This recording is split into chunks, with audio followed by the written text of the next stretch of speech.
Hey yo Tsumago, seperti biasa bagaimana kabar kalian di minggu ini? Semoga baik-baik saja ya nakama. Apapun yang kita rencanakan hari ini semoga bisa untuk dilancarkan apapun kendalanya. Jadi kali ini kita akan coba breakdown tentang trailer resmi One Piece live action yang sudah rilis di 2 hari yang lalu. Ada banyak part yang mengagumkan dan juga menarik yang patut kita ulas bersama-sama. Begitu juga tentang informasi detail tentang apa yang akan tersaji dalam One Piece live action ini. Seberapa besarkah ekspektasi kalian tentang live action yang satu ini dan apa yang akan menjadi pembeda dari movie live action anime yang lainnya. Jadi tentunya seperti biasa sebelum masuk ke dalam pembahasan, siapkan cemilan, minuman favorit kalian, serta duduk yang paling ternyaman untuk mendengarkan tentang beberapa part unik dari trailer One Piece live action dari Netflix ini. Jika sudah, terima kasih banyak dan bersiaplah nakama. Tarik jangkar dan mari kita berlayar.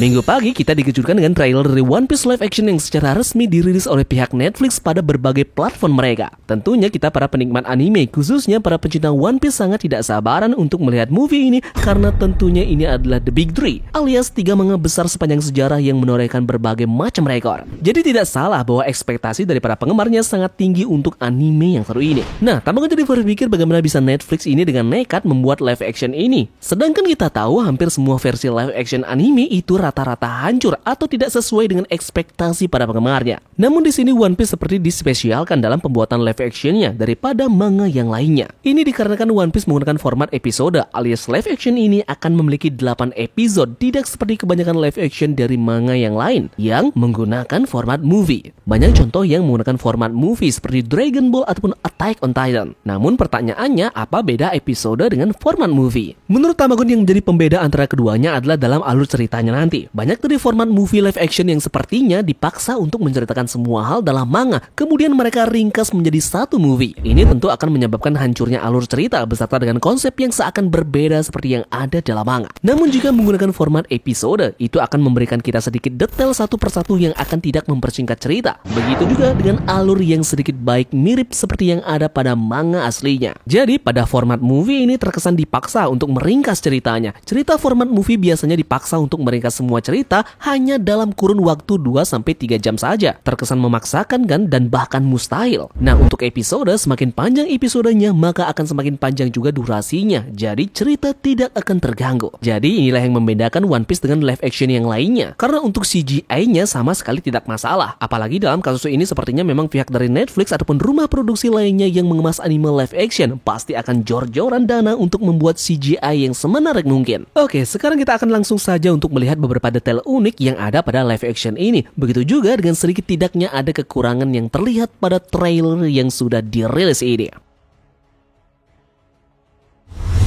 Scene pertama kali menampilkan sebuah desa yang berisi dengan kincir angin. Tentu saja kita tahu semua kan bahwa ini adalah desa Fuchsia, tempat tinggal di mana Luffy berasal yaitu Ace Blue. Di sinilah pertama kali muncul karakter protagonis kita dengan desa kecil yang dimana dia diasuh oleh bandit gunung. Serta diikuti dengan cerita menarik yang terjadi di desa ini hingga melahirkan calon raja bajak laut mendatang. Di samping kincir angin tersebut ada sebuah kapal bajak laut yang sepertinya dimiliki oleh bajak laut Akagami. Yeps, memang dalam cerita manga aslinya Akagami no Jeki dan juga para krunya sedang berlabuh di desa milik Luffy ini. Scene berlanjut dengan menampilkan kapal dari bajak laut tepi jerami yaitu Going Merry. Dalam adegan ini menampilkan Luffy yang mengelus kepala dari Going Merry. Ini menceritakan kisah dari Luffy yang pertama kali diberi hadiah oleh Merry di desa Zero saat berhasil untuk mengalahkan bajak laut Kuro. Nah, disinilah detail yang unik di mana terlihat Luffy yang memakai outfit dengan baju kemeja Hawaii. Sepertinya Oda Sensei mengadaptasi pakaian yang dimiliki oleh Luffy ini mengambil dari cover volume 11 yang memperlihatkan baju yang mirip. Proses ini pasti tentu didirect langsung oleh Oda Sensei dan kita akan melihat ke depannya hal yang serupa dengan Easter egg lainnya dalam live action ini. Selanjutnya trailer memperlihatkan Luffy dengan kapal Going Merry yang sedang duduk di atas kepala Merry tiba di sebuah restoran Barati. Ini adalah restoran dari Sankoki Zeff beserta dengan Sanji yang akan menjadi kru bajak laut topi jerami berikutnya. Di sini seperti ada yang aneh. Kenapa di scene ini ada Going Merry-nya? Secara Luffy yang meninggalkan Barati tidak menggunakan kapalnya karena kita tahu Going Merry sudah dicuri oleh Nami yang pada saat itu sempat berkhianat menuju Arlong Park. Namun uniknya ada detail kecil yang kita dapatkan di restoran ini yang dimana kita bisa melihat huruf B besar di pintu Barati. Selanjutnya trailer memperlihatkan sebuah kota di mana ini adalah Cell Town, di mana di kota inilah pertama kali Luffy dan juga Kobe mendatangi tempat di mana markas dari Angkatan Laut berada. Luffy juga menemui nakama pertama dari kru bajak laut topi jerami di sini, yakni Roro Nuazoro. Tampilan dari dari kotanya benar-benar mirip seperti yang terlihat pada animenya. Namun sedikit berbeda dengan melihat Zoro yang dipasung saat bertemu pertama kali dengan Luffy, karena di sini kita melihat tidak adanya bandana dari Zoro. Dalam pertemuan pertama kali ini pun Luffy langsung tanpa basa-basi langsung mengajak Zoro bergabung menjadi bagian dari bajak lautnya.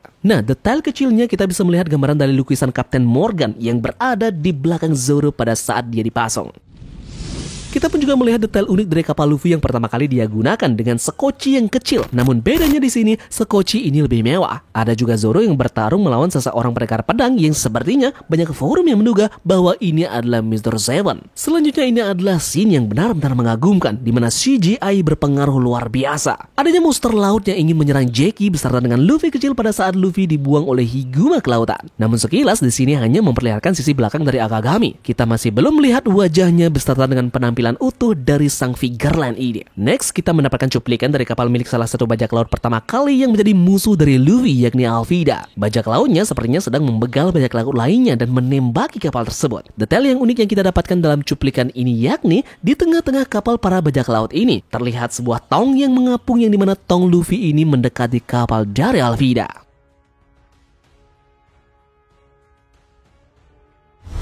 Di sisi lain, dalam trailer ini juga memperlihatkan sang badut Baki yang tampak tertawa. Di sini sekilas Tamagon menyukai cuplikan dari badut ini yang tampak seperti sangat creepy saat terlihat Baki tertawa riang seperti memang layaknya Joker. Dan akhirnya dalam tampilan cuplikan berikutnya memperlihatkan sang navigator cantik kita yakni Nami yang sedang bersama kru lainnya yaitu Luffy dan juga Zoro dalam sebuah kapal. Nah, pada saat mereka ini di dalam kapal terlihat ada sebuah kapal yang menembakinya dari kejauhan. Kapal tersebut milik wakil Laksamana Garp. Kemudian selanjutnya memperlihatkan Luffy yang terjatuh ke dalam air dan tenggelam lalu diselamatkan oleh Sanji. Disinilah yang unik. Kita melihat tampilan dari live action ini, Sanji dengan alis yang sepertinya berbeda dari manga. Di sini alisnya lempeng saja, tidak melingkar-lingkar seperti Sanji. Apakah Netflix mencoba untuk membuat tampilan yang berbeda dari Sanji? Karena menurut Tamagon di sini, sepertinya agak kurang penampilan dari Sanji jika dia tidak punya ciri khasnya yakni alis spiralnya. Detail yang sama juga kita lihat pada karakter Usopp yang sepertinya Jacob Gibson. Di sini juga tidak berpenampilan seperti Usopp dengan memiliki ciri khas hidung panjang. Namun, kita masih belum bisa untuk mengkritik ini ya. Kita harus melihat full dari episode One Piece ini untuk mengomentari hal ini. Oke, lanjut. Kemudian ada cuplikan yang memperlihatkan kesemua dari kru bajak laut topi jerami gelut dengan pasukan dari Marine. Terlihat detail yang unik dari kesemua kru menggunakan kemampuan mereka masing-masing, di mana Luffy terlihat menggunakan gomu-gomunya, Zoro yang menggunakan Santorio, Nami menggunakan tongkat, Usopp dengan ketapel, dan Sanji dengan teknik kaki.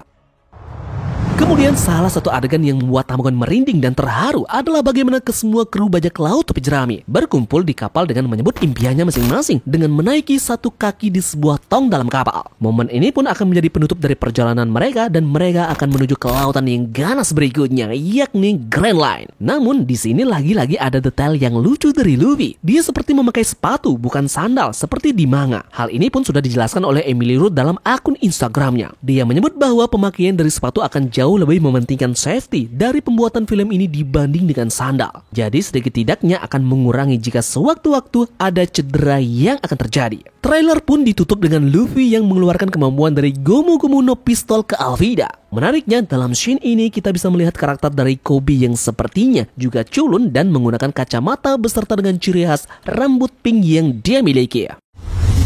Yaps, jadi sekian saja pembahasan Tamagon mengenai breakdown One Piece live action ini. Sejauh apapun live action ini mau sesuai ekspektasi atau tidak, kita tentunya patut mengapresiasi para aktor dan juga aktris yang berperan di sana. Kemudian diproduseri langsung oleh Oda Sensei yang bekerja sangat keras untuk mengadaptasi One Piece menjadi live action. Apalagi di sini muncul video yang memperlihatkan bagaimana reaksi langsung dari aktor dan aktris yang memerankan kru bajak laut topi jerami. Inaki Godoy sang pemeran Luffy pun menangis sepanjang trailer ini berjalan karena memang sepertinya mereka bekerja sangat keras untuk mendapatkan hasil maksimal dalam membuat film ini. Jadi sekali lagi ya, kita patut mengapresiasi apapun hasil pencapaian dari sebuah karya seseorang. Yaps, untuk informasi penting lainnya yakni film ini akan dirilis pada 31 Agustus 2023. Jadi tentu catat tanggal mainnya tersebut. Sampai jumpa di pulau selanjutnya. Sekian dari Tamagon dan turunkan jangkar. Mari kita berlabuh.